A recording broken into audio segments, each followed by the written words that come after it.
Isang pagdiriwang ang magaganap sa bahay ni Diana. Kaarawan kasi ng kanyang tatay na si Mang Igme. Yun ang kanyang ika-60 taong gulang. Hindi niya alam na ipaghahanda siya ng kanyang nag-iisang prinsesa. Kasama noon ni Diana ang kanyang pinsan na si Chuchay sa pamamalengke. Nang matapos ang dalawa sa pamimili, ay sumakay na sila ng tricycle at nagpatid sa kanilang baryo. Ngunit habang umuusad ang nasabing sasakyan, ay napansin nilang tila umiiba ito ng direksyon. Nagkatinginan ng dalawa. Mababaka sa mukha ni Diana ang pag-aalala. Teka lang po, Mamang Pogi. Bakit parang iba na po yung daan natin? Sa shortcut kasi tayo, ma'am. Para mas mabilis po yung biyahe. Ay naku kuya, huwag kang nangi-etsyos ha. Sinasabi ko sa iyo, kaya ko rin jumombag. Talaga ba? Nagkatinginan na magpinsan sa sinabi niyo ng lalaki. Doon na nila naramdamang tila may mali. Lalo na at tila papasok na sa loob ng kagubatan ang kanilang ruta. Manong, itigil mo ang sasakyan. Bababa na kami. Mas lalo silang natakot nang makitang humisi ang lalaki at panay ang sulyap nito kay Diana. Ay nako, sinasabi ko sa iyo ha, huwag ka magkakamali.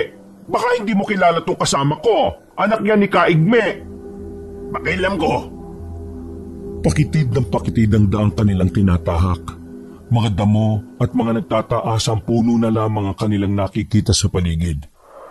Naghawak kamay ang dalawa ng tuluyang napagtanto na kapahamakan na naghihintay sa kanila sa kamay ng driver na yon. Lalo pa nang di nito maiwasang sabihin na labis itong nagagandahan kay Diana. Hindi naman nagkamali ng tingin ng lalaking yon dahil si Diana ay sadyang ipinanganak ng maganda. Makinis at maputi ang kanyang balat na parang labanos. Namana niya yon sa kanyang namayapang ina na mayroong dugong Kastila. Samantalang ang kanyang tangkad at mapupungay na mga mata ay sa kanyang ama naman nakuha. Kapag lumalabas siya ay hindi talaga maiwasan na mayroong makapansin sa angking katangian na yon ng dalaga. Siya ang itinuturing na pinakamagandang dilag sa kanilang baryo. Anong gagawin natin, Diana? Hindi ko alam. Katapusan na ba ng mga beauty natin? Manahimik ka. Mag-isip tayo kung anong gagawin natin. Subukan mo kayo mapakalalaki kahit ngayon lang. Sure ka? Yun ang solusyon natin? Bahala na. Magkahawak kamay ang dalawa habang sabay na nananalangin sa bawat santo na maisip nila.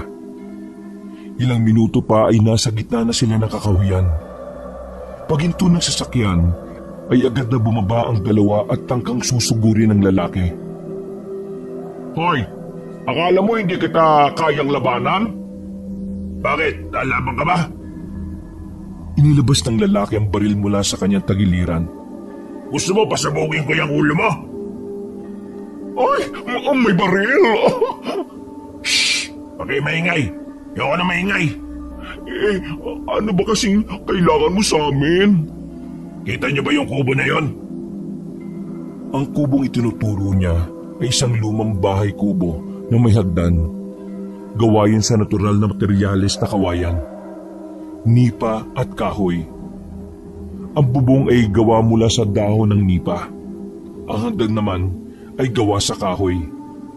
Ang sahig ay nakataas sa lupa at may silong na sa palagay ni Diana ay ginawang tambakan ng kung anong kagamitan.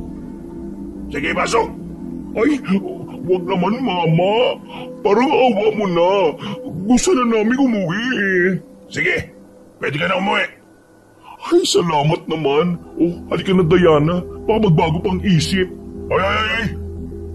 Yang magandang babae, may iwan dito. Ikaw lang uuwi. Ay, hindi pwede no. Akala ko ba pwede na akong umalis. Bakit? Maganda ka ba? Ang tipati kong to. Hoy! Sabi ng nanay ko maganda daw ako. Kaya huwag kang ano dyan, no? Ang dami pang sapsap. Barilin kaya kita dyan. Sige na, pasok na! Wala nang nagawa ang dalawa kundi ang sumunod. Nang makapasok sila sa loob ng kubo, ay may nakita silang isang maliit na mesa na may nakahandang pagkain at pulang inumin. Napakunot ang noo ng dalaga. Ano to, last supper? Hindi ko alam. Inutos lang sa akin to eh. Inutos? Nino? Hindi ko pwedeng sabihin. Sige na, kumain na kayo. Sa palagay mo makakakain kami sa ginagawa mo? Alam mo, malalagot ka talaga sa tatay ko kapag nakatakas kami dito. Mas malalagot ako sa amo ko kung hindi ko siya susundin. Kaya manahimik na kayo. Mamaya-maya lang nandito na yun para sunduin ka. Sino ba yung sinasabi mo? Anong kailangan niya sa akin? Aba, hindi ko alam. Wala akong alam. Bahala na kayo sa buhay nyo. Basta ako, trabaho lang. Trabaho lang? Wala ka bang pamilya? Ate, nanay, anak? Wala ka bang konsensya at nagagawa mo ito? Kaya ako nga ito ginagawa dahil sa kanila. Sige na, kumain na kayo bago pa uminit ang ulo ko. Pagkatapos nilang kumain at uminom, ay nakaramdam ang dalawa ng pagkahilo. Ano itong pinakain mo sa amin? Nakatulog ang dalawa, ngunit narinig nila ang sinabi ng lalaki bago sila pumikit. Ang sabi nito ay Ismael. Madilim na nang imulat ni Chuchay ang kanyang mga mata. Sapo niya ang mabigat at masakit na ulo. Bigla niyang natutup ang kanyang bibig nang maalala ang nangyari. Hinanap niya si Diana sa kanyang tabi, subalit wala ang kanyang pinsan. Nangapa siya sa dilim. Diana, asan ka? Ngunit wala siyang nakuhang sagot. Napagtanto niyang siya na lamang ang tao sa silid na yon. Nakaramdam siya ng malakas sa pagkabog ng kanyang dibdib. Nag-alala siya para sa kasamang babae. Alam kasi nitong hindi nito gagawing iwan siya sa ganung klase ng lugar. Ayaw niyang isipin na napahamak na ang kanyang pinsan. Ayaw niyang managot sa kanyang tiyuhin. Alam nito ang ugali ng matanda kaya nahintatakutan siya sa mga masasamang iniisip. Lagi siyang natataranta, lalo na nang makarinig ng isang malakas na alulong ng aso mula sa di kalayuan. Nang unti-unting nasani ang mga mata sa dilim, ay naaninig na niya ang kanyang paligid. Sumilip na rin ang liwanag ng buwan. Tumayo siya at tinungo ang pinto, subalit nakasara yun. Nakita niyang bukas ang bintana. Tinalo niya yun. Sa isip ay gusto niya makatakas mula sa masamang tao na nagpadukot sa kanila ni Diana. Kailangan niya umuwi para makahingi ng tulong.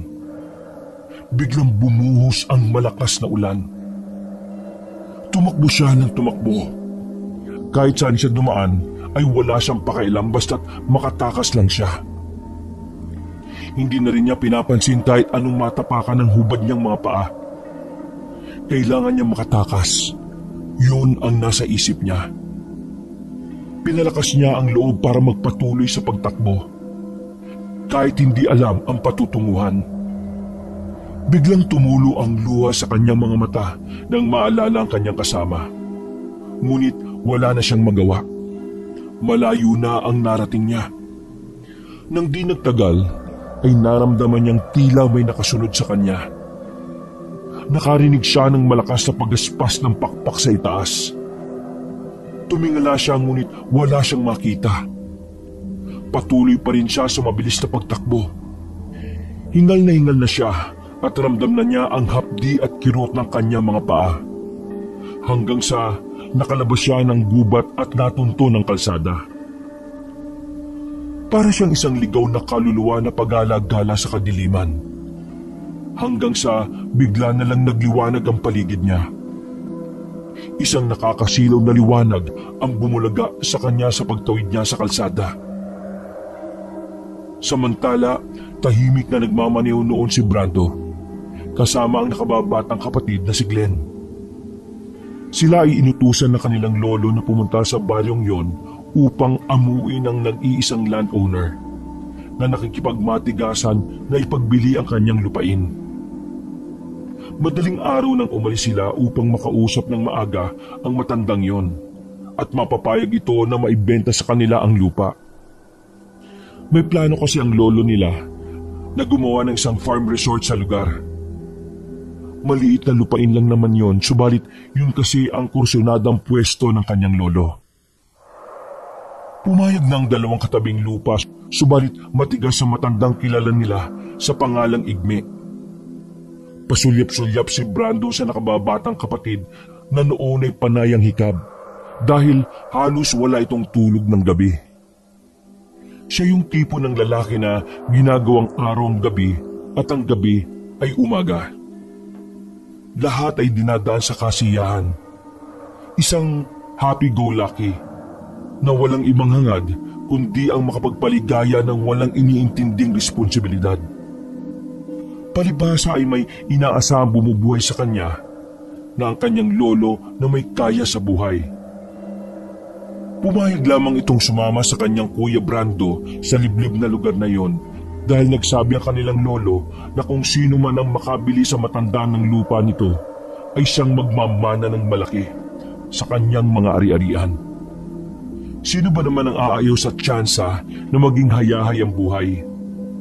Ngunit sa di inaasahang pagkakataon ay biglang kinabig ni Brando ang manibela nang may mapansing isang babae na tatawid.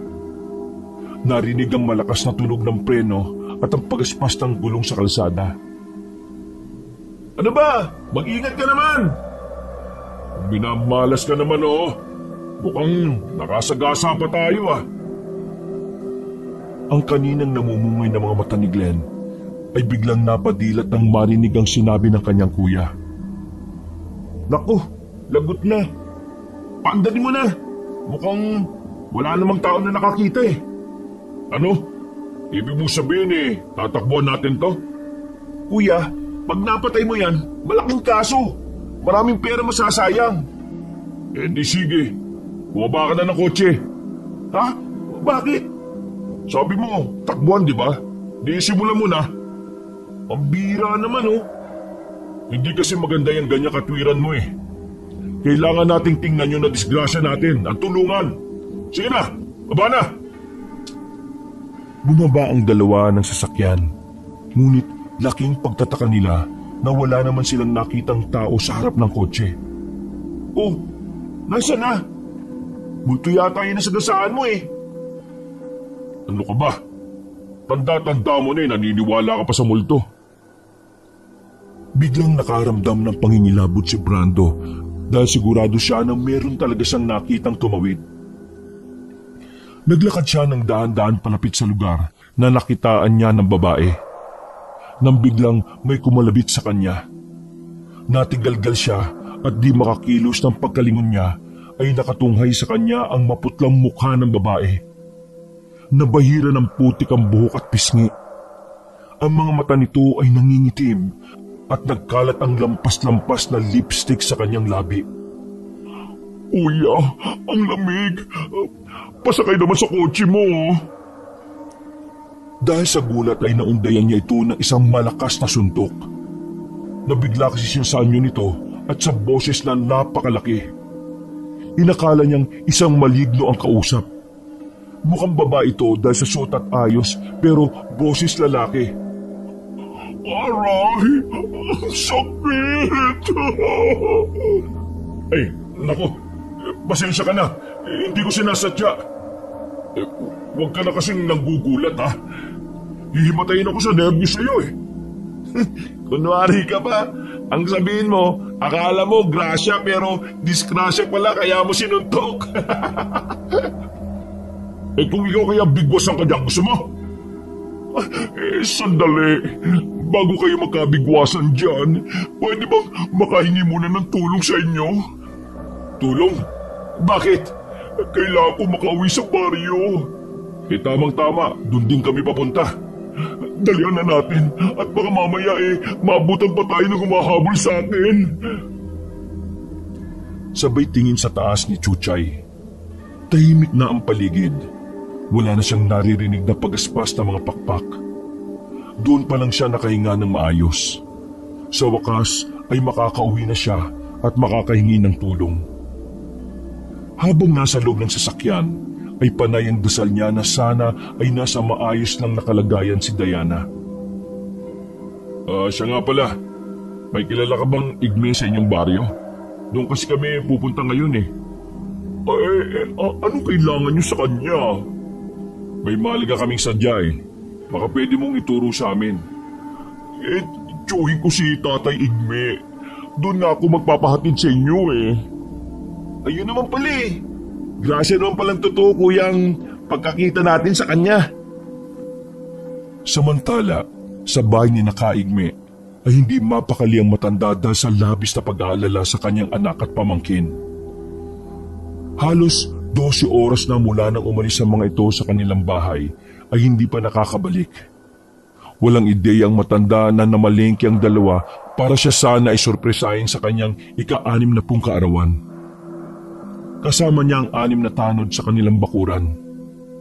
Galing na ang mga ito sa pabalik-balik na pag-iikot, subalit hindi pa rin nila natatagpuan ang dalawa. Kapitan ng barangay si Kaigme at isa sa pinakarespetadong tao doon. Kilala din siya bilang isang magaling at mabait na albularyo. Marami na siyang natulungan lalo na ang mga taong di kaya ang mga gastusin sa ospital.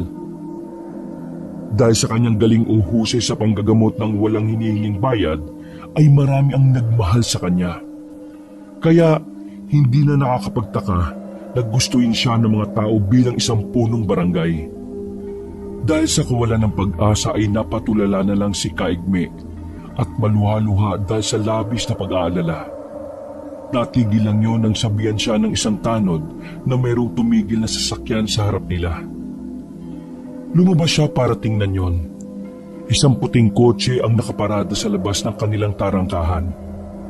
Isang maitim na lalaki ang lumabas mula doon at pagkatapos ay sumunod na bumukas ang passenger side ng kotse. Nagulat siya sa nakita. Berto, asa si Diana? Tiyo, ako si Chuchay. Berto o Chuchay, bahala ka sa trip mo.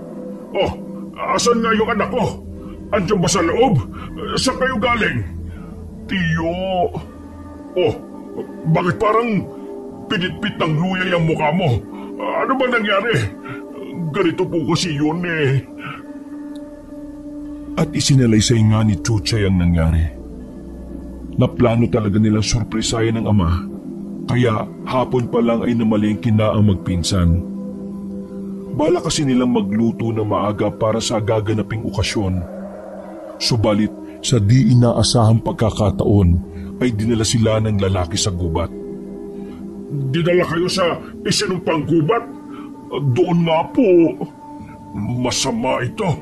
Ano pong gagawin natin? Unti-unting bumukol ang kaba sa dibdib ng lalaki nang marinig ang sinabing yun ng pamangkin. Tsak niya na nasa panganib ang kanyang nag-iisang anak. Sinabi na kanyang mga tanod na tutulong sila sa pagliligtas kay Diana. Subalit panay lang ang iling na matanda. Hindi yung ganon kadali. Masyadong delikado doon. Alam niyo naman ang kalagayan ng lugar na yun.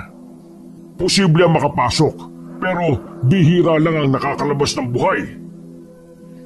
Tumigil si Kaigme nang matuon ang paningin niya sa dalawang lalaki na kasama ng kanyang pamangkin. At sino naman ang mga kasama mong ito? Magandang umaga po, Kaigme. Ako po si Brando at ito naman po ang kapatid kong si Glenn. Nagpalipat-lipat ang tingin ng mga tao kay Brando at Glenn. Nasa mata nila at ekspresyon na parang di sila naniniwala na magkapatid nga ang dalawa.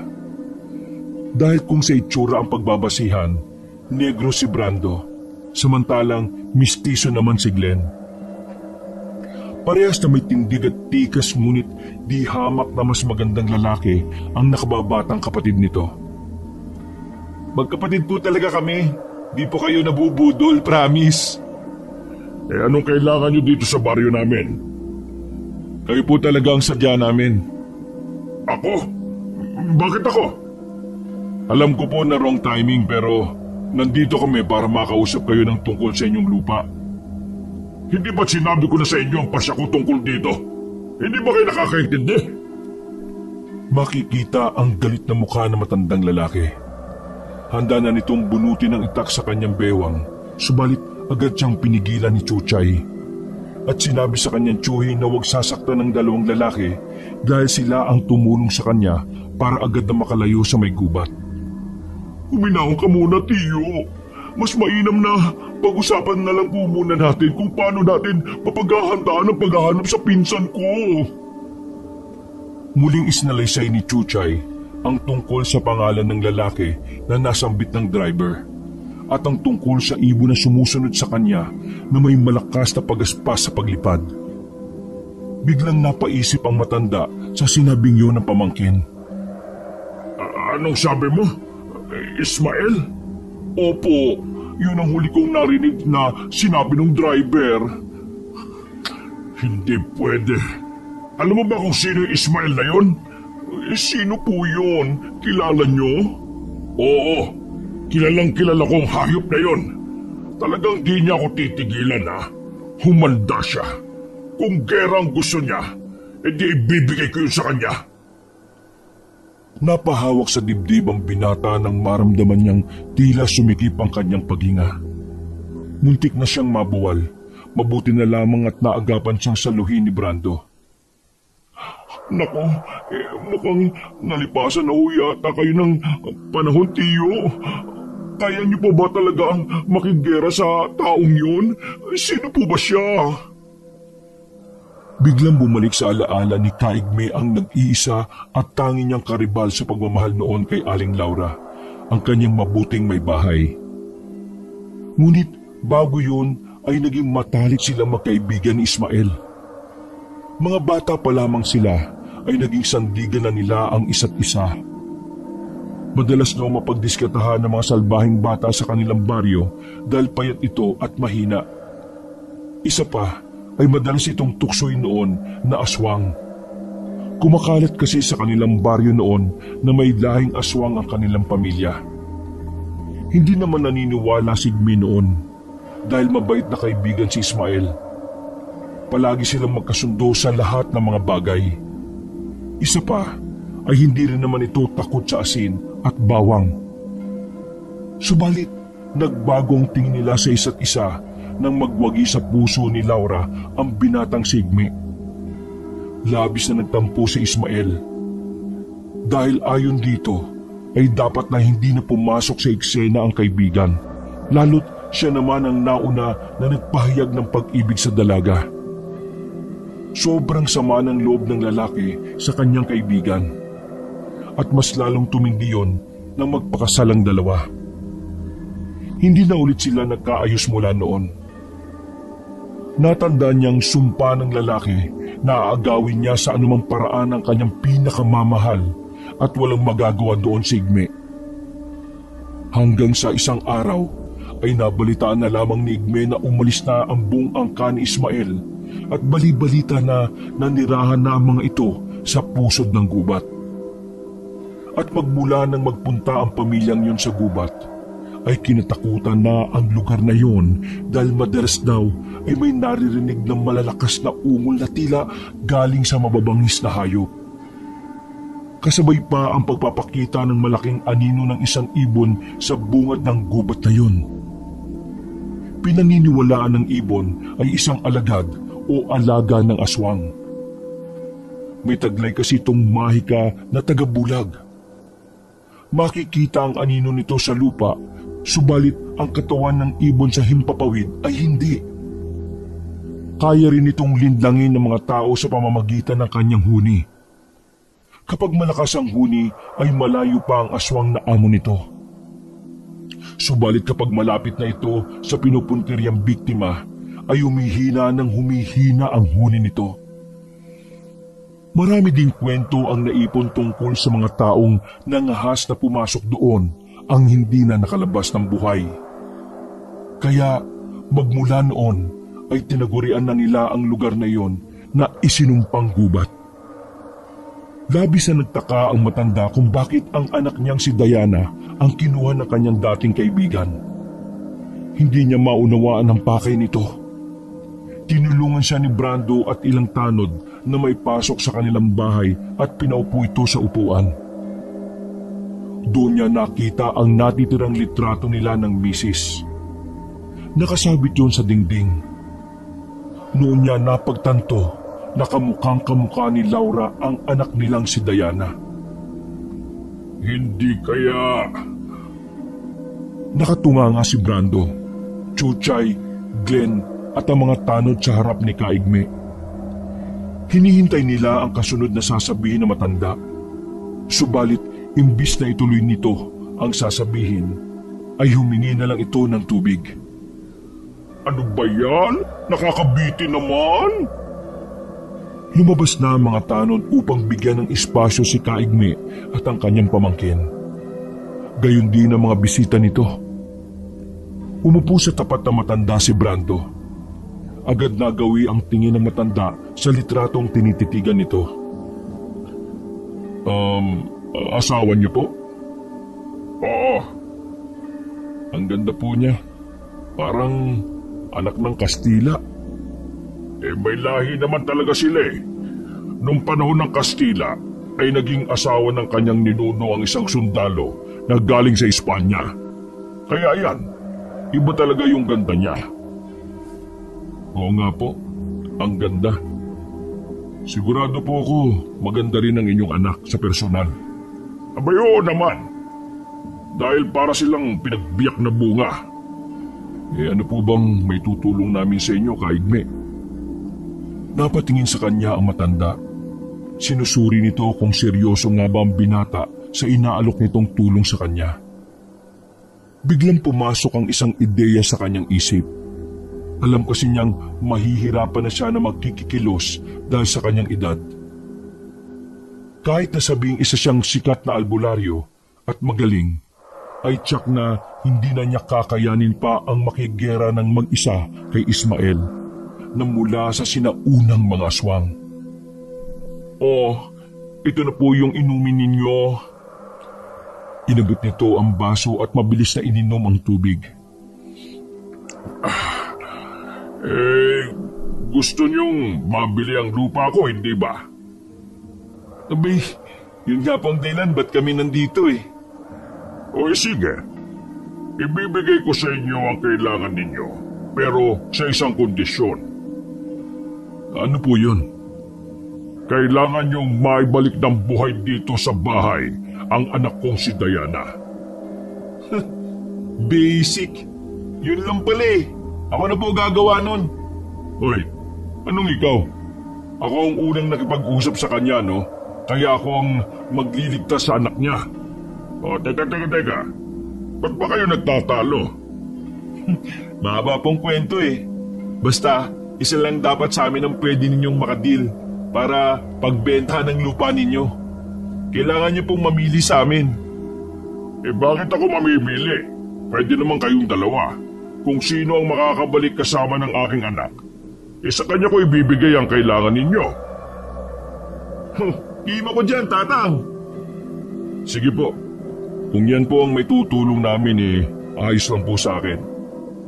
Huwag niyong isipin na magiging madali ang gagawin ninyong misyon. Dahil tulad ng sinabi namin kanina, isinumpa ang gubat na yon. At ilan sa mga napapadpad doon ay hindi na nakakalabas ng buhay. Hindi naman ako naniniwala sa aswang eh. Panakot lang yan ng mga matatandang di marunong magsaluwal ng araw. Wala akong pakialam sa paniniwala mo, iho. Ang importante sa akin ay ang mabawi ang anak ko. Pero para masiguro na kakayanin nyo ang mga pagsubok sa gubat, kailangan nyo maging katulad ko.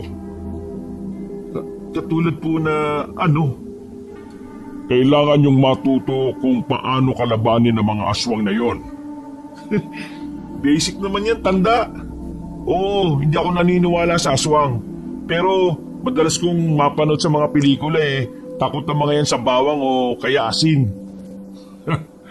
Hindi sa lahat ng pagkakataon ay bibida sa gera ang bawang at asin sa pagitan ng aswang at mga tao. Kung totoo na delikado ang mga taong yon, paano namin sila haharapin? Kailangan yung magsanay bilang isang albularyo. Ako? Magiging mangkepweng? Ayoko, no? O edi umuwi ka na. Ako na lang dito. Napatingin si Glenn sa kanyang kuya. Napagtanto niyang seryoso itong tanggapin ang misyong inihain ng matandang albularyo. At ang ibig sabihin pa nun, kapag nagtagumpay ang kanyang kapatid, kay Brando mapupunta ang mas malaking porsyento ng kayamanan. Kayo naman, nagbibiro lang naman ako eh. Sige, kailan ba tayo magte-training? Dahil nagkasundo na ang tatlo, ay ipinaliwanag na ni Kaigme ang tungkol sa pamilya ng kanyang dating kaibigan. Sila ay mula sa lahi ng mga sinaunang aswang na di masyadong pamilyar sa mga tao. Di tulad ng mga pangkaraniwang aswang ay hindi galing sa mutyang itim o ibong pispis ang kanilang pagkaaswang. Likas sa kanila yon at namamana sa bawat salinlahi. Sila kadalasan ay mailap sa tao at di masyadong nakikisalamuha. Mas pinipili nilang manirahan sa mga liblib na lugar tulad ng sa gitna ng kagubatan o sa itaas ng bundok. Sila yung gumagamit ng mga orasyon at hipnotismo. Galing sa kanilang utak ang kanilang kapangyarihan. Hindi sila tinatabla ng asin, bawang, kalamansi o tanso. Bahagyang mapipinsala sila ng mga yon, subalit ang talagang makakatalo sa kanila ay ang matinding orasyon din. Mga mahuhusay na antingero at mga bertud ang kadalasang nakakatalo sa kanila. Mga ritual at pagpapadalisay sa kapangyarihan ang isinasagawa ng mga ito upang lalo silang lumakas at malabanan ang taglay na kapangyarihan ng mga aswang. Sila yung mga aswang na may alaga na sigbin o di kaya naman ay ibong wakwak na kasakasama nila sa paghahunting ng kanilang mga biktima sa gabi. Sila rin ang mga aswang na kayang gumaya ng anyo ng hayop o tao. Mamayang gabi, kailangan nyo makakuha ng sarili nyong anting-anting o mutya para meron kayong proteksyon sa inyong mga makakalaban. Anting-anting? Totoo ba yun? Oo. Paano makakakuha nun? Bakit hindi mo subukan yung mga napapanood mo sa sine? Akala ko ba nakakapanood ka ng mga pelikulang aswang? Napakamot na lang sa ulo si Glenn sa pamimiloso pong yon ng matanda. Bigla niyang naalala ang minsan niyang napanood sa isang episode ng Pedro Penduko ang tungkol sa mutya ng saging. Sa palagay niya ay yun ang pinakamadaling paraan upang makakuha siya ng anting-anting. Ano? May naisip ka ba? May meron. Ako pa ba? Oy sige, sabihin mo sa akin para maturuan kita kung paano yung kunin. Di na kailangan dahil alam ko na. Tutulungan ko kayo dahil kaligtasan ng anak ko ang nakasalalay dito. Ay nako, kung sana'y kasing lakas pa rin ako ng dati. Tiyo, ako ba? Pwede rin bang makakuha ng anting-anting? Bibigyan na lamang kita ng mutya ng ngipin ng kalabaw para tumigas-tigas ka naman. Ay, di na po kailangan yon, Tiyo. Tumabi ito kay Glenn at pasimpleng hinawakan ng mga muscle nito sa bisig. Nanigas na po. Kung patigasin na kaya kita pang habang buhay. Oo, tigil nyo na yan. Hindi ito ang tamang panahon para maglaro tayo, ha? May ililigtas tayo. Tama. Sasamahan ko kayo kung saan maaari makakita ng agiman. Handa na ako dyan. Dahil sa magkasundo na ang apat, ay inanyayahan ng matandang albularyo ang dalawang binata na sa kanila na muna manuluyan habang pinaghahandaan ang nalalapit na pagsugod sa kuta ng sinaunang aswang. Maaga silang bumangon at naghanda upang pumasok sa kagubatan, kung saan sabi ni Kaigme ay nakakapagpadalisay siya ng kanyang kapangyarihan at nakakahanap ng mga mutya. Handa na sila. Hindi malaman ni Chuchay kung matatawa siya sa kanilang mga itsura o mananatiling seryoso dahil nakatitig na ng matalim sa kanya ang kanyang tiyuhin. Isinuot na ng dalawa ang bandana sa kanilang ulo. Ay grabe, kamukha mo si Daming Sir, Glenn ko. Ako, sino kamukha ko? Kamukha mo? Si Mang Kepweng. Ay, grabe naman. Kung gwapo nakasuot ng panyo sa ulo kamukha ni Daming Sir. Pagpangit, albularyo. Bakit? May problema ba kayo sa mga albularyo? Matatahimik ang tatlo sa kanilang mga pamimiloso po. Tara na nga! May hawak na punyal na gawa sa tanso si Brando. Hindi lang minsan niyang pabulong na sinabi ang salitang panday at inimagine na hahaba ito at magiging espada. Si Glenn naman ay hawak ang isang buntot pagi na ipinahiram din ni Kaigme sa kanila. Iwinawas-iwas niya yon sa hangin. Mayroon din sila mga kwintas na gawa sa bawang. Hindi may minsang naubos si Glenn dahil sa amoy nito. Nang lumabas sila ng bahay, ay bumungad sa kanila ang mga nag-aabang na kalalakihan. Tulad nila, ay may mga hawak din silang punyal, sibat, sulo at pana. Madami sila. May matangkad, may unano, may binata, matanda, mataba, at may payat. Parang gustong maiyak ni Brando sa nakikita. Mababait naman pala ang mga tao sa lugar. Heto ngayon sila at handang-handa na sa pagtulong sa pagsuporta sa kanilang misyon. Nakakatuwa naman. Akala ko kami lang talaga ang maghahanap ng nawawalan yung anak. Mababait naman pala talaga ang mga tao dito sa inyo, ano? Ay syempre naman, meron ditong pagkakaisa. Lalo na sa oras ng kagipitan.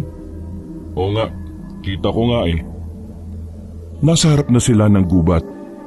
Nakita ng dalawang magkapatid ang masukal, mapuno at madilim na kagubatan. Nilapitan sila ni Kaigme. Hinawakan nito ang noo ng bawat isa at umusal ito ng isang orasyon. Bagamat nawiwirduhan, ay ipinakibit balikat na lamang ng dalawa ang ginagawang yun ng matanda.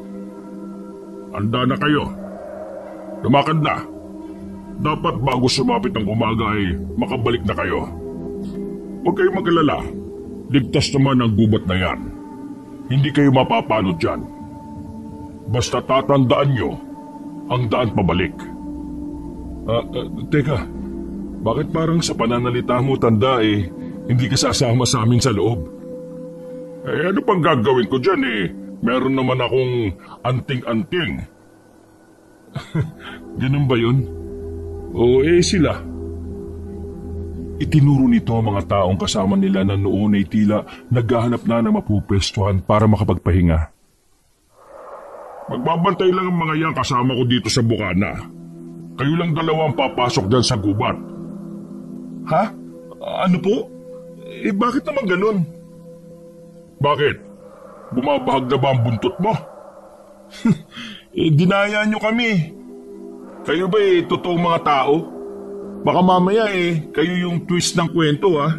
Kunwari kayo yung biktima sa simula pero kayo pala yung totoong mga halimaw. Ang dami mong alam. Kakapanood mo yan Kung ayaw nyo, maaari pa naman kayong umatras. Pero huwag nyong asahan na ibebenta ko sa inyo ang lupa. Hindi ko yun ibibigay sa inyo kung hindi nyo ko matutulungan sa problema ko. Ano pa bang hinihintay natin, Kuya Brando? Di pasukin na natin yung gubat na to. Pumasok na ang dalawa sa gubat. Doon ay sinalubong sila kaagad ng isang mabangong amoy ng bulaklak. Sinundan nila ang liwanag ng sikat ng buwan. Ayon na rin sa turo sa kanila na matandang albularyo. Kuya, sigurado ko ba talaga dito sa pinasok natin? Napatingin bigla si Brando sa kapatid. Bigla ko kasing naisip Paano nga kung totoo talagang aswang yung makakalaban natin at di lang tayo pinagtitripan ng matandang yun? Alam mo, kanino ko pa iniisip yan? Palagay ko trip lang to ng mga taong yun Baka gusto nila takutin tayo. Tapos, pagtatawanan. Tapos, hindi rin sa atin ibebenta ang lupa, tama ba ako? Eksakto. Pero, Hanggat hindi natin nalalaman yung totoo, sakyan na lang muna natin sila. Sa tingin mo ba, kuya, may makukuha talaga tayong anting-anting dito? Matanda ka na para paniwalaan ng mga kwentong bata. Aba, mali mo. Ayos din naman siguro kung totoong may anting-anting tayo. Ang angas nun, di ba? O isa naman tayo mamumulot ng agimat dito, Aber. Yung agimat ng saging, madali lang kunin yun. Kailangan lang natin maghanap ng saging na nasa krus na daan. Kailangan maghanap tayo yung merong puso. Sakto naman ang pagliko nilang magkapatid ay tila nagkataon na meron nga silang nakita na sagingan. Agad nilang nakita ang ilang puno na may puso na hindi pa bumubuka. O yan, kita mo yan. O yan ang gagawin natin dyan. Tatapat tayo sa puso habang nakabuka ang ating bibig. Kusang bababa yung mutya ng saging. Ikaw na lang ang gumawa niyan. Di ako interesado sa agimat na yan. Aba, bahala ka. Nilapitan na nga ni Glenn ang puno. Tumapat siya doon at ininganga ang kanyang bibig. Wala pang 10 minuto ay may nalaglag na sa kanyang bibig. Nakuha ko na. Kuya, may agimat na ako. Masayang masaya ito habang ipinagyayabang sa kanyang kuya ang agimat ng saging na nakuha. Sige nga, patingin. Inuluwa ni Glenn ang bagay na yon na nasa kanyang bibig. Nang nasa palad na niya ito, ay tila ba ito nalusaw. Nalasahan na rin niya ang mapaklang lasa nun. Inilapit ni Brando ang mukha niya sa palad ng nakababatang kapatid. Sabay malakas niyang paggagalpak at ang paglipad ng isang maliit na ibon mula sa itaas ng saging na yon. Hindi naniwala ka na hindi totoong may agimat dito. Kung mamalasin ka naman talaga Ibot pala ng ibon yung nakuha kong agimat. Ay, nako. Ang baho, kuya. Maalat-alot. Napansin ni Brando na may namumuo ng pawis sa noo ng kapatid. Alam mo, kung mga adik lang siguro, kaya nating labanan Pero kung mga maligno o aswang, hindi ko alam Kinakabahan ako Ano kaya kuya, balik na tayo. Ang duwag mo. Tara na, maglakad-lakad na tayo. Di ko na matapang. Pag nahanap natin yung dalagang anak ng albularyo, sasabihin natin kay Lolo na ikaw ang nakapagpapayag sa may-ari ng lupa na may benta to sa kanya. Wow, talaga? Di ka ba nagbibiro? Tila himala naman biglang tumapang at naging mas mayabang ito pagkaraang marinig ang sinabing yon ng kanyang kuya Brando. Di niya alintana ang madilim, masukal at nakapangingilabot na lugar na yon. Sa kanilang paglalakad ay di minsang napalingon ng dalawa dahil sa iba't ibang klase ng ingay na kanilang naririnig. Bigla silang natigilan nang may maamoy silang mabaho. Nakakasulasok ang amoy nito. Parang patay na daga. May kumaluskos din sa likod ng damuhan. Kuya, ano yun? Inihanda nito ang hawak na buntot pagi. Hinawi naman ni Brando ang mga damo. Nakahinga sila ng maluwag nang makitang baboy lang pala ang kumukutkot ng lupa na nasa likod ng nagtataas ng damo. Nagpatuloy sila sa paglalakad. Ipinagpatuloy din ng baboy ang pagkutkot ng lupa gamit ang paa niyang 4 na may suot na pink na medyas. Takot ako dun Akala ko talaga aswang Ewan. Ala pa man naduduwag ka na. Pagkaraan ng ilang sandali, ay napatigil sila sa paglalakad na makaramdam ng pagod. May dinukot si Glenn sa kanyang bulsa. Inilabas niya roon ang isang kaha ng sigarilyo. Nalinti ka na. Oh, bakit na naman? Naiwan ko pala yung lighter. May napansin silang baga sa itaas ng puno. Nakita nilang may malaking lalaki na naninigarilyo doon. Pare, pwede ba makisindi? Ibinaba naman ng nilalang na yon ng kanyang mahaba at malaking kamay. Idinikit ni Glenn ang sigarilyo niya sa lalaki. "Salamat pre ha," sabi pa nito, at di na muli pang tinapunan ng tingin ang nilalang na yon sa puno. "Wala naman pala talagang kakaiba sa gubat na to eh. Hindi na siguro kailangan to." Sabay tapon sa hawak na buntot pagi. "Uy, ano ka ba? Pulutin mo nga yan. Ilang oras pa tayo dito sa gubat, no? Baka kailanganin natin yan." Galit na sambit ng binata. Medyo naiirita ito sa kaingayan ng kapatid. Nakaramdam naman ng kaba ang binata, kaya pinulot ulit niya ang itinapong bagay. Nagpatuloy sila sa paglalakad. Pagod na pagod sila, ngunit hindi sila pwedeng tumigil hanggat hindi sila nakakatagpo ng anting-anting. Sa kasamaang palad ay biglang bumuhos ang napakalakas na ulan na may kasamang kulog at kidlat. Lalo tuloy dumilim ang paligid. Naitago ng madilim na ulap ang liwanag na nagmumula sa buwan. Lumakas ang hangin, para itong umuugong sa kanilang pandinig. At sa bawat pagguhit ng kidlat at pagkulog, ay nagiiwan yun ng tunog na parang nananaghoy. Tumindig ang kanilang balahibo sa karanasan na yun. Tumakbo sila at naghanap ng maaring masilungan. Hanggang sa may nakita silang isang bahay na bato. "Tao po! Tao po!" "Wala yatang tao dyan. Tumuloy na lang tayo. Basa na tayo sa ulan, no?" Lumangit-ngit ang pinto at bahagya itong bumukas. Sumilip sila sa loob at pilit na inaaninig ang loob nun. Wala silang nakitang tao, kaya dahan-dahan silang pumasok. Ngunit sa pagpasok nila ay may nakita silang nakasinding kandila. Yung bahay ay lumang-luma na. Halos manuot na sa ilong ang amoy ng mga bato. Tuloy-tuloy sila sa loob, sa sala. Ang sahig ay bitak-bitak na at ang mga batong pader ay kulay itim. "Anong lugar kaya to, kuya?" "Ewan ko. Ang weird ng pakiramdam ko kanina pa." Nakarinig sila ng malakas na kalabog sa itaas. Agad namang yung sinundan ni Brando. At sa pag-akyat niya sa hagdan, ay biglang narinig ulit ang malakas na kalabog. Sobrang bilis ang pangyayari. Nalaglag siya sa hagdan. Hindi niya alam kung sinong tumulak sa kanya. Gumulong siya pababa. "Aray! Leche ka.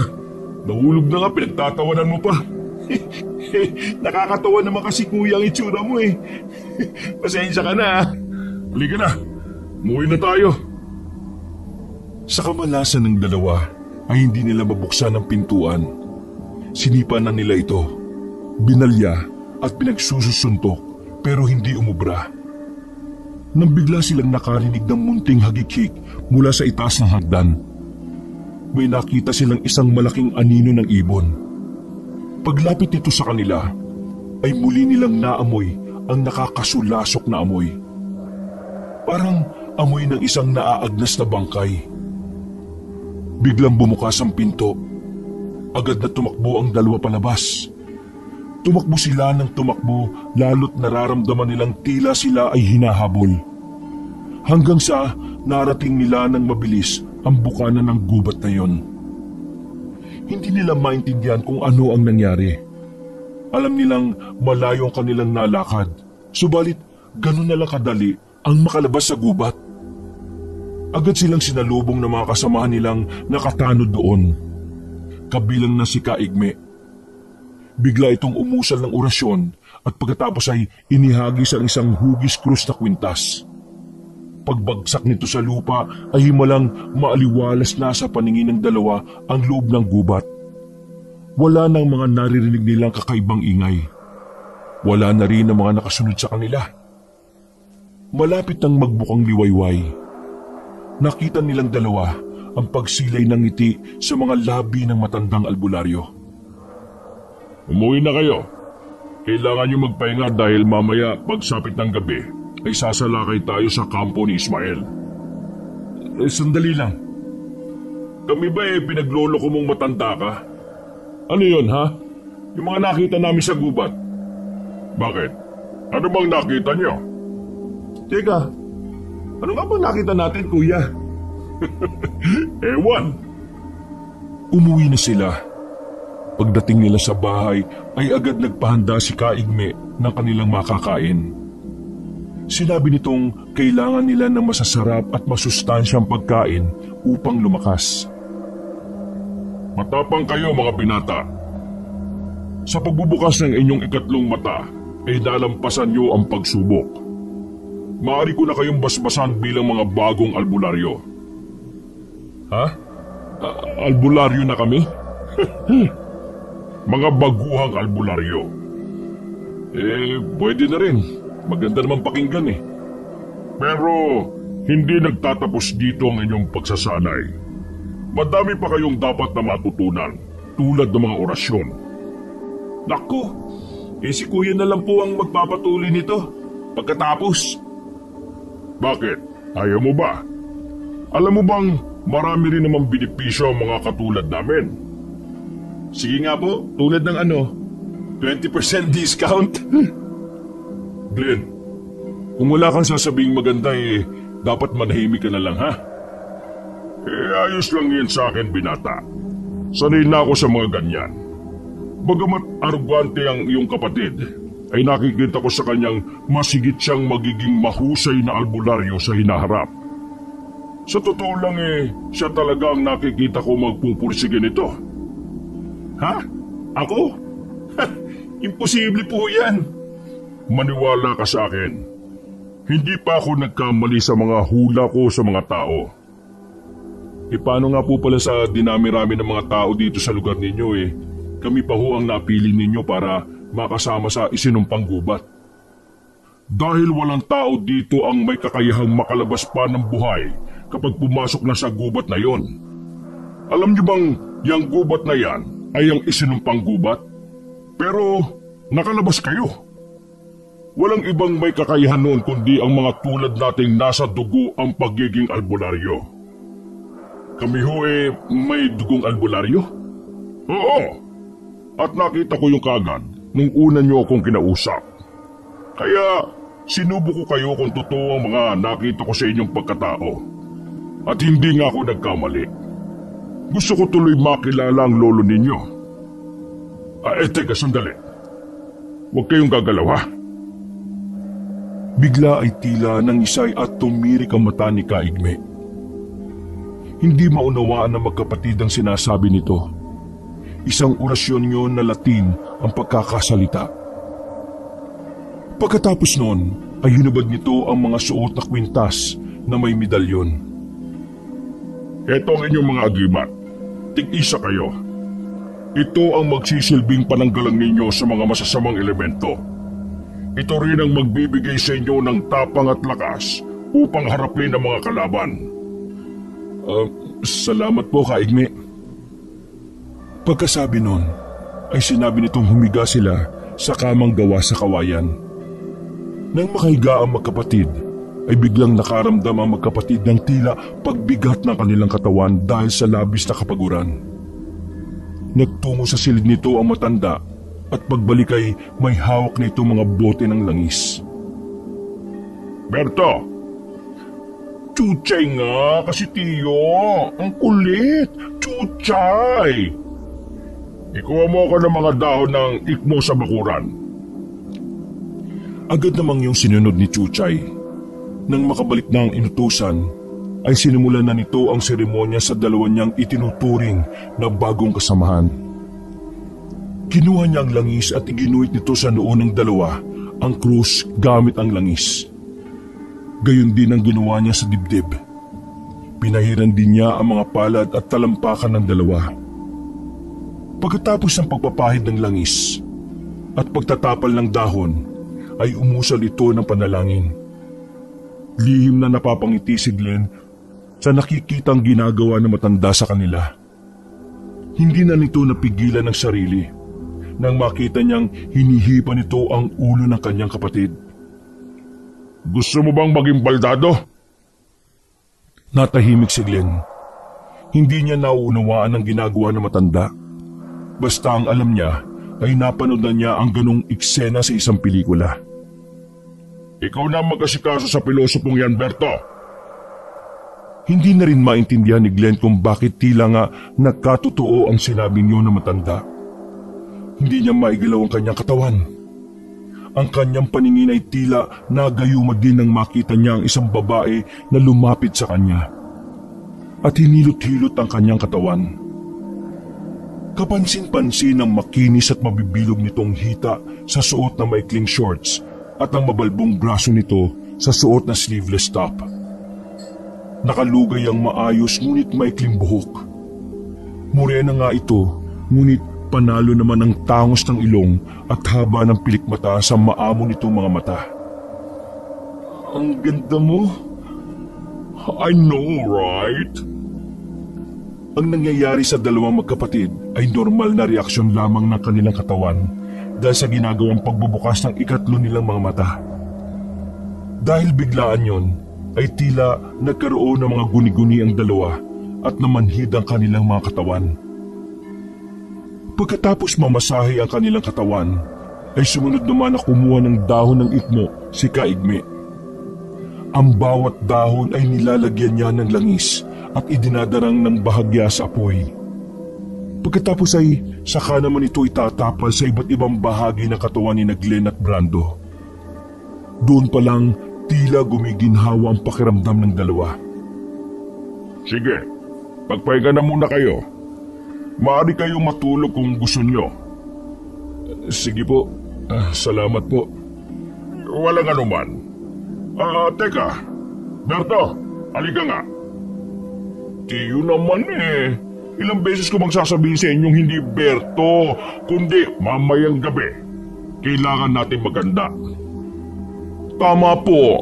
Kailangan natin mailigtas si Diana. Ano na kaya nangyari sa kanya? Huwag ka mag-alala. Alam kong buhay ang anak ko. Hinihintay niya tayo. Bigla silang natigilan na may tumatawag ng pangalan ni Kaigme sa labas ng kanyang bahay. Kapitan! Kapitan! Oh, ano nangyari, Iman? Ba't ka umahangos? May nakita mong bangkay sa tabi ng sapa. Babae! Nagkatinginan na magtiyo sa narinig na balitang yon. Ganon din ang dalawang nakaiga sa papag. Hindi maiwasang mga lisag ang balahibo nila sa mga naririnig. Inisip nila na may posibilidad na baka si Diana ang bangkay na yon.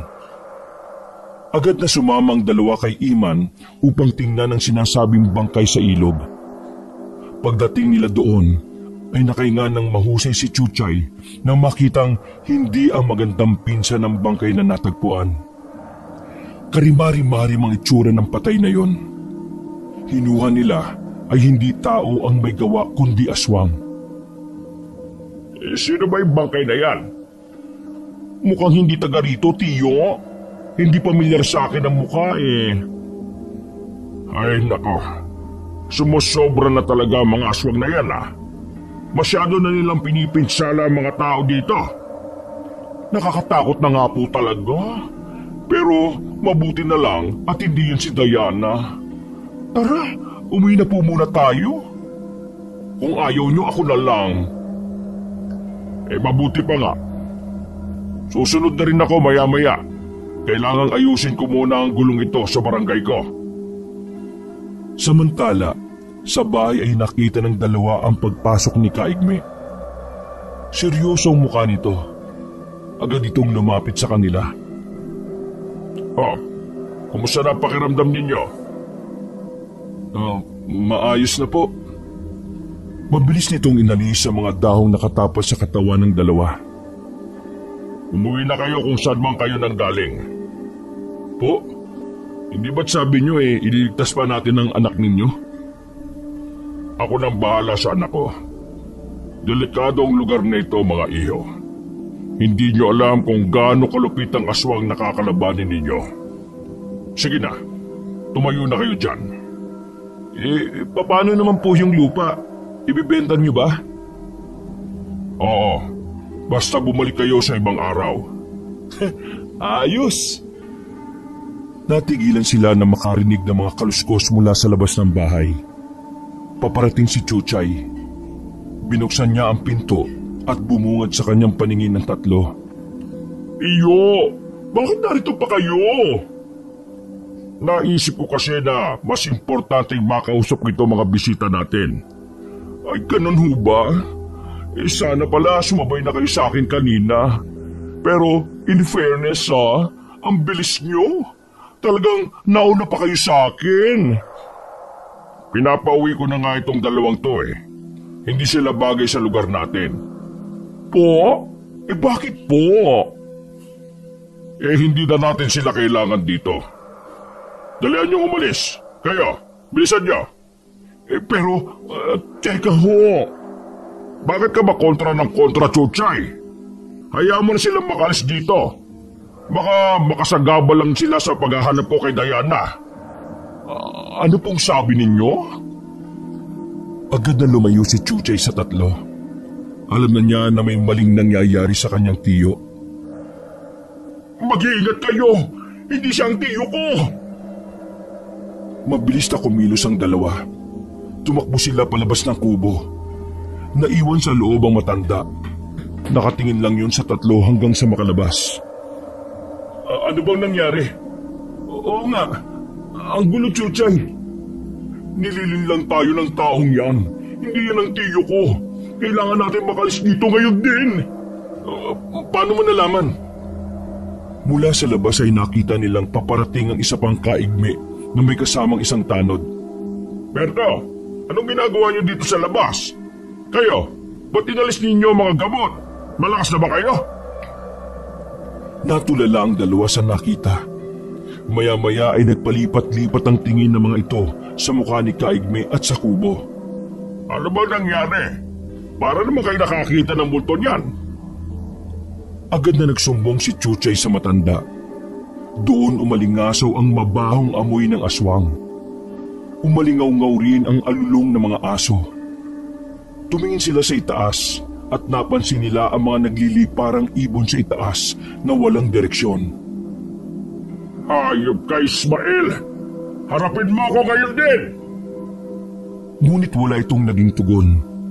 Alam ng tatlo na naiwan nila ito sa kanilang kubo. Lumabas ka dyan! Huwag kang duwag!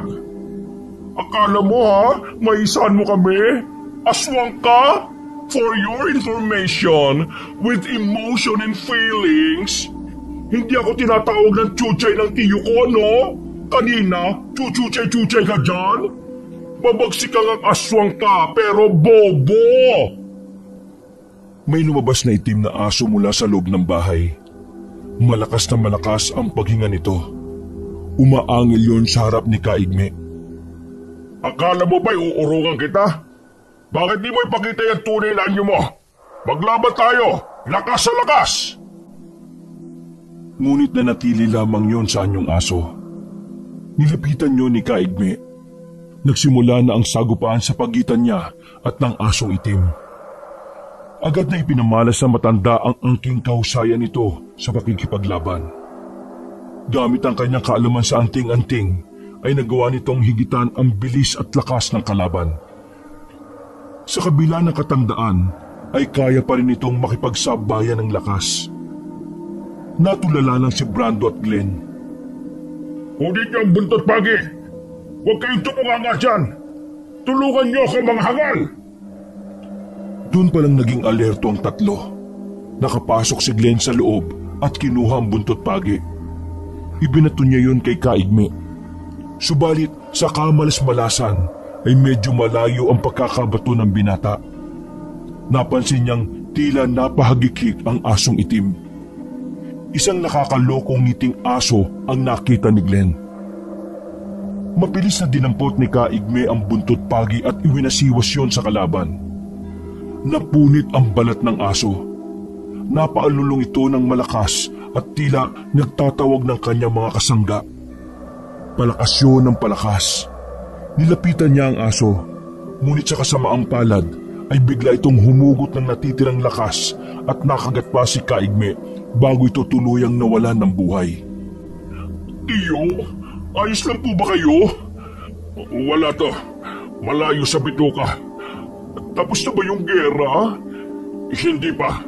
Nagsisimula pa lang tayo. Sa pagkakasabing yun na matandang albularyo, ay nakita niyang wala na ang aso sa kinahihimlayan nito. Isang nakahubot-hubad na lalaki ang kanilang nakita. Nakilala yun ni Chuchay. Siya yung driver na nagdala sa amin sa gubat. Kaya pala, alam mo ang pangalan ko, hayop ka. Bubugbugin kita. Pinagsisipa nito ang katawang yun ng lalaki. Wag mo nang sayangin ang lakas mo dyan, Berto. Patay na yan eh. Ay, teka ho, paano po natin ipapaliwanag ito sa mga tao? Nakapatay ho tayo, Tiyo. Lumapit ang mga tanod sa kanila. Dahil sa nakitang kababalaghan at batid nila ang katotohanan, ay nagboluntaryo mga ito na sila na lamang ang magliligpit sa namatay na aswang.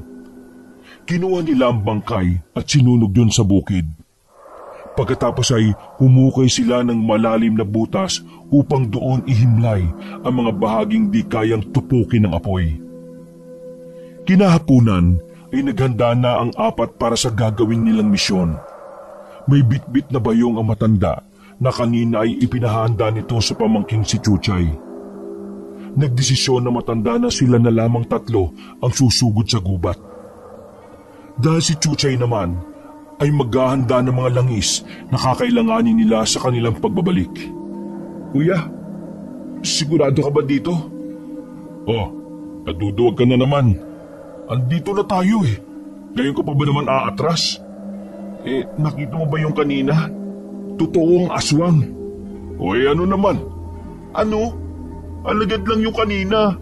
Paano na lang yung pinuno nila yung haharapin natin? Alam mo, kapag takot ka, huwag mo nang subukang alamin. Seryoso ko eh. Sa palagay mo ba, maski sabihin niyang mga albularyo na tayo kakayanin natin ang makipaglaban? Hindi natin malalaman kung di natin susubukan, no? Ayoko na, kuya. Ayaw mo na ng mana? Kaya-kaya naman talaga natin yung mga aswang na yan. Basic, no? Ano ba't nag-aral ako ng mga martial arts na yan at arnis na yan kung hindi ko magagamit sa totoong laban? Ay naku, ang tagal naman gumabi. Naiinip na ako, ha? Tao talaga, oh. Kapag pera ang usapan, ginaganahan. Bago sila pumasok sa gubat, ay nakita nilang tila nangingisay si Kaigme at mayroon itong binabanggit na mga salita sa kakaibang lingwahe. Nag-uorasyon pala ang matanda. Pagkatapos nun ay hinarap niya ang kasama. Partikular na ang magkapatid na si Brando at Glenn. Alam kong hindi kayo naniniwala na kabilang na kayo sa mga katulad ko. Mga tagalungsod kayo at hindi bagay sa inyo ang maging albularyo. Pero alam niyo bang yung pinasok niyong gubat na yon puno rin ng mga masasamang elemento. At wala din basta-basta nakakalabas ng gubat na yon. Pero kayo, nakalabas kayo. Dahil espesyal kayo. Magsabi nga kayo ng totoo. May lahi ba kayong albularyo? Siyempre, wala po, no? Imposibleng wala. Kayo ang isinama ko dahil naniniwala ako na meron kayong kakaibang kakayahan at katapangan bilang mga bagong albularyo. Matutulungan niyo akong iligtas ang nag-iisa kong prinsesa. At ipinapangako ko na pagkatapos nito ay hindi lamang lupa ang may bibigay ko sa inyo. Maaring pakasalan ng isa sa inyo ang aking anak. Maski yung lupa na lang po yung sa akin, dito na lang po sa kuya ko ninyo ipakasal yung anak ninyo. Mainam na po yan para hindi po tumandang binata to. Wala kasing makagusto eh.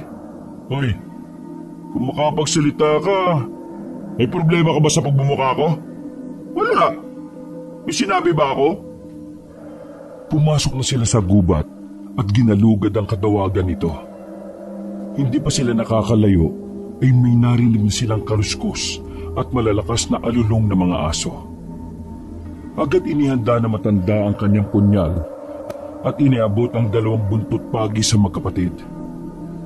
Maging alerto kayo dahil anumang sandali sa gubat na ito ay maaari tayong manganib. Pinakinggan nila ang kaluskos. At ang lumitaw sa kanilang paningin na pinagmumula noon ay isang ordinaryong panggabing hayop lamang. Ipinagpatuloy nila ang kanilang paglalakbay hanggang sa may nakita silang isang bahay. Maliwanag na maliwanag ang loob ng kabahayan. Sa labas pa lang ay makikita na ang mga nakasindi at nakatirik na mga kandila sa bakuran. Parang may piging na nagaganap. Marahang lumapit ang tatlo sa bahay na yon. Nang nasa malapit na sila, ay nagkubli muna sila at nagmanman. May nakita silang isang babae na tumungo sa di kalayo ang talahiban. Napangisi si Brando at Glenn sa nakita, lalo na nagsimulan tanggalin ng babae ang suot nitong damit. Ano ba?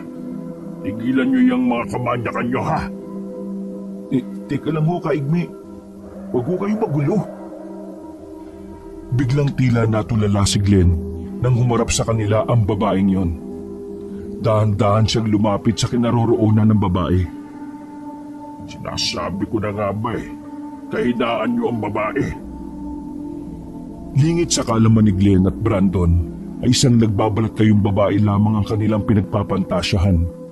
Si Glenn ang unang nakalapit sa babaeng yon.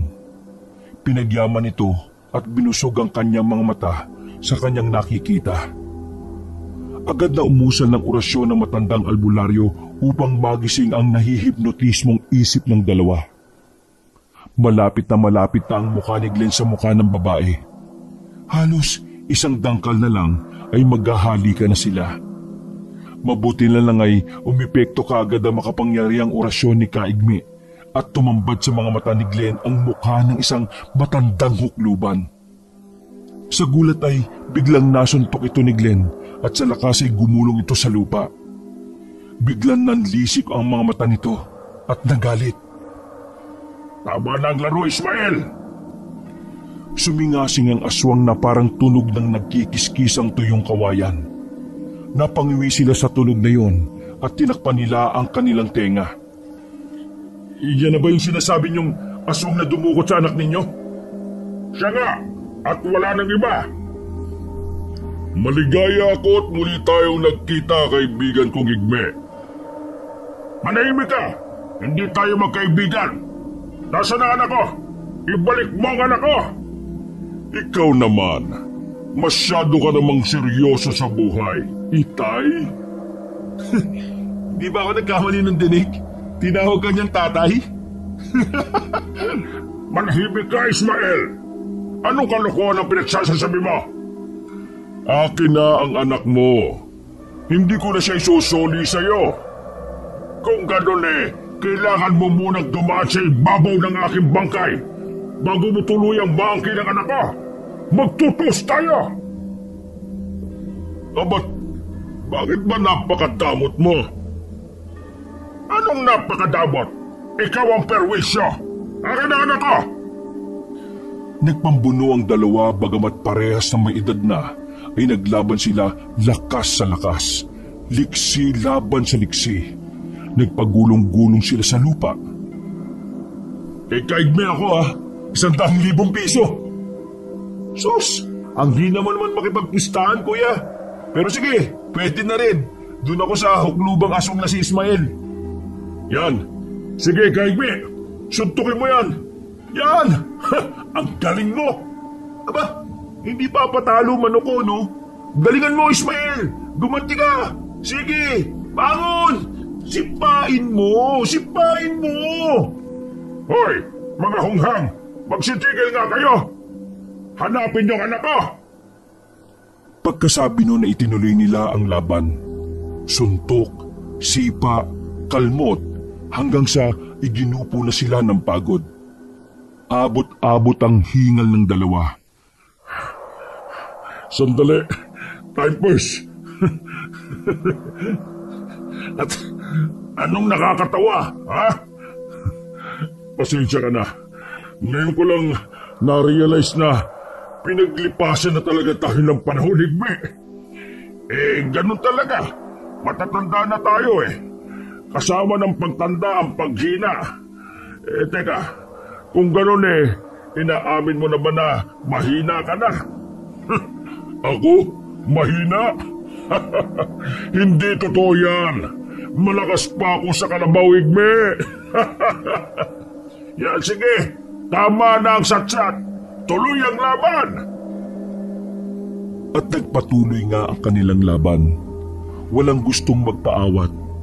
Samantala, ang magkapatid ay umalis na sa lugar ng labanan. Pumasok sila sa kubo. May nakita silang babae na nakasuot ng puting bestida. Nilapitan nila yon. Payapa yung nakahiga at napakahimbing ng tulog. Ito na kaya si Diana? Siya na nga siguro, kasi kamukha niyo yung babae sa larawan eh. Grabe, ang ganda pala talaga niya. Mistisa, Kuya Brando. Anak ba talaga to ni Kaigme? Mas malabo namang si Ismael yung tatay nito. Ang ganda niya, no? Ano, Kuya? Konsenada mo? Sa palagay mo ba, papatulan ako nito? Hindi. Baka nakakalimutan mo, utol mo ako, ha? Alam ko naman kasi ang karakas mo eh. Turpik eh. Ligawan mo muna bago mo tanungin kung papatulan ka niya o hindi. Ay nako, bahala ka nga dyan. Uy, tika, paano ba natin ito gigisingin? Niyugyugin mo. Ayaw nga magising eh. Sandali, anong nangyayari sa kanya? Tingnan mo yung bibig niya, oh. Nagiging kulay ube na. Dali, sabihin natin to kay Kaigme. Pagbalik nila sa pook ng labanan, ay nakita nilang nakahandusay na ang dugo ang si Kaigme. May mga bakas ito ng kagat na parang sa aso. At hindi nga sila nagkamali. Isang dambuhalang aso ang nasa kanilang harapan. Nanlilisik ang kanyang mga mata at mahahaba ang kuko na kayang-kayang pumunit ng laman ng tao. Para itong naghahamon at tila sinasabi sa dalawa na siya ang puon. Siya ang malakas. Mababaka sa mukha ng dalawa ang labis na takot sa kanilang nakita. Nagsimula na ring umalingasaw ang kakaibang amoy ng pagkabulok sa hangin. Diyos ko, Kuya, ang laking aso niyan. Hindi aso yan, tanga. Ano yan, kambing? Utusan kaya kita dyan. Aswang yan si Raulo. Lalabanan ba natin yan? Malamang. Kaya nga tayo nandito, di ba? Teka, yung pustahan. Panalo ko, ha? Huwag mong kakalimutang magbayad sa akin, ha? Sa kinahihigaan ni Kaigme, ay di nito mapigilan ang mapamura sa dalawang kasama. Nais nitong tumayo para pagsusuntukin ng dalawa, subalit nahihirapan siyang gawin yon dahil sa maraming sugat na natamo buhat sa pakikipaglaban. Nalipat ang tingin niya sa kalabang aswang. Nakatingin sa kanya si Ismael, ang nag-anyong dambuhalang aso. Lumapit ito ng dahan-dahan at alam niyang siya ang muling punteriya nito. Nang mapansin ni Brando na muling aatakihin nito ang matandang albularyo, ay naisip niyang kailangan ng tulong ng matanda. Naisip niya na kung mapapahamak ito, malamang ay katapusan na rin nila. Glenn, pagtulungan natin ang aswang na yan. Sige, Kuya. Naging alerto ang dalawa. Pinag-aralan nila ang kilos ng aswang. Naghintay ng magandang pagkakataon. Mabilis ang naging paggalaw ni Brando. Agad niyang hinambalos ang aso ng latigong gawa sa buntot pagi. Tinamaan ang aswang. Glenn! Ang asin! Asan ang asin? Loko! Nasa bayong ni Kaigme! Kunin mo dali! Muli niyang nilatigo ang aswang. Nakita niyang napuruhan yon at bumagsak sa lupa. Nang makuha ni Glenn ang asin, ay agad din niyang isinabo yon kay Ismael. Hindi ako tatabla ng asin niyo, mga tanga! Nagbago ito ng anyo at bumalik sa pagiging anyong tao. Tumayo ito at ipinakita ang mahaba niyang pangil sa dalawa. Kasunod ang pagbuga nito ng hangin ng sunod-sunod. Lintik na. Ang baho ng hininga mo. Pasugod na ang aswang sa kanila. Ang atensyon ni Ismael ay nasa dalawang lalaki dahil nakuha ng mga ito ang inis at galit niya. Hindi niya namalayan ang unti-unting pagbangon ni Kaigme. Ibinuhos niya ang buo niyang lakas para sa kanyang huling pagsugod. Itinarak niya ang punyal na binasbasan niya ng kanyang pinakamabisang orasyon sa likod ng kalaban. Hanggang ngayon, Igme, traidor ka pa rin! Sabay silang bumagsak sa lupa. Patawarin mo ako, Ismael. Hindi ko mapapayagan na sirain mo ang buhay ng anak ko. Kahit mapatay mo ko, habang buhay na ninyong dadali ng dugong aswang na ibinigay ko sa anak mo. Anong ginawa mo sa kanya? Nananalaytay na sa kanyang dugo ang kamandag ko. Magiging aswang na ang anak mo. Hindi! Narinig na ang tilaok ng mga manok sa baryo na yon. Yun na ang pinakahihintay ng lahat, ang pagsikat ng araw. Unti-unti nang nanghinang aswang hanggang sa tuluyan na nga itong nawalan ng buhay. Namatay ito na puno ng puot. Matagal na niyang pinagpaplanuhan ang mapagigantihan ang kanyang mortal na kaaway. Dahil sa loob ng maraming taon, ay naniwala ito na kasalanan nito ang lahat ng kalungkutang naranasan. Dahil sa kabiguan kay Laura, ay hindi na ito nag-asawa. Dahilan upang maputol na ang kanyang salinlahi. Ang iba rin kasi nilang kamag-anak ay umalis na sa lugar na yon, o kung hindi naman ay marahil tahimik na ang mga ito sa buhay nila na nakatago sa mga tao. Katapusan na ni Ismael.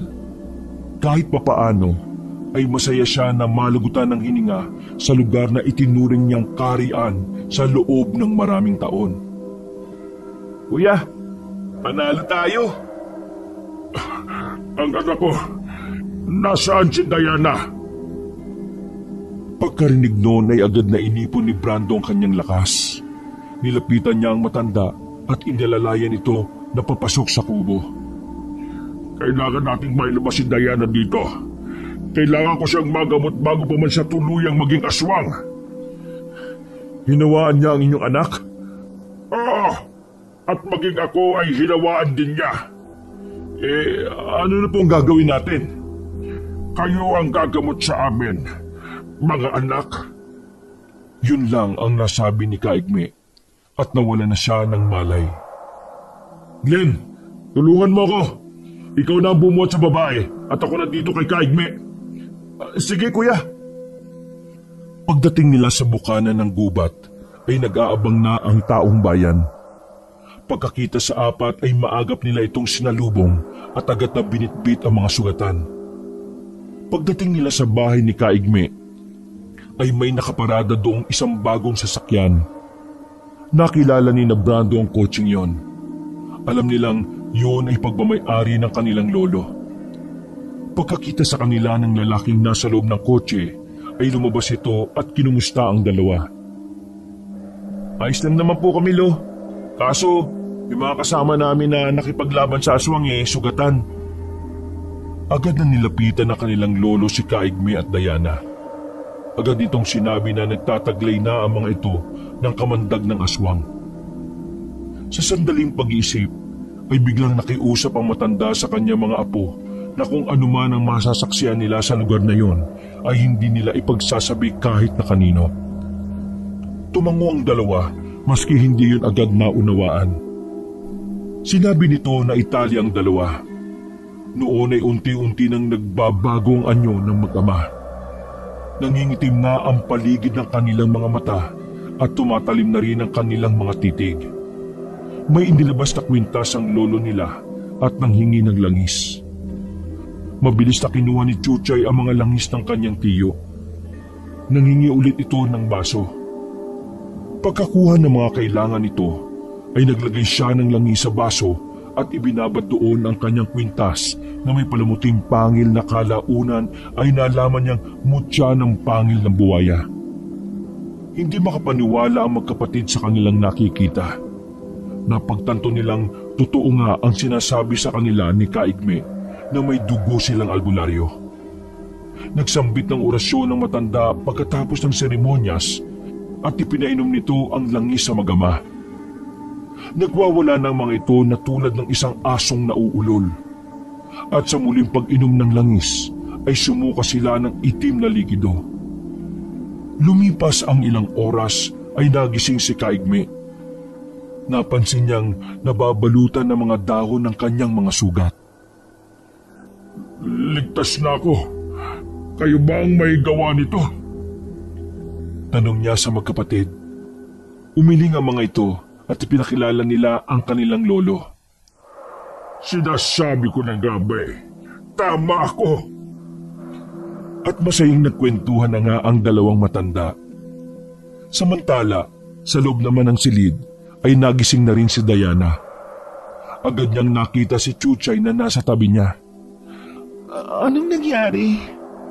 Ay, salamat naman, nagising ka na. Si tatay, nasaan? Nasa sala. Tulad mo ay kagigising lang din niya. Alam mo, marami tayo mapagkukwentuhan tungkol sa mga nangyari. Pero bago yun ipapakilala ko muna sa'yo yung mga naging bayani mo. Ha? Bayani? Oo, sila yung mga tumulong para iligtas ka sa kamay ni Ismael. Talaga? O sige, tawagin mo sila. Gusto ko silang makilala. Agad na tinawag ni Chuchay ang dalawang lalaki. Natutuwa naman si Kaigme nang malamang gising na at ligtas na sa kapahamakan ang kanyang nag-iisang anak. Kayo po ba nagligtas sa akin? Ha?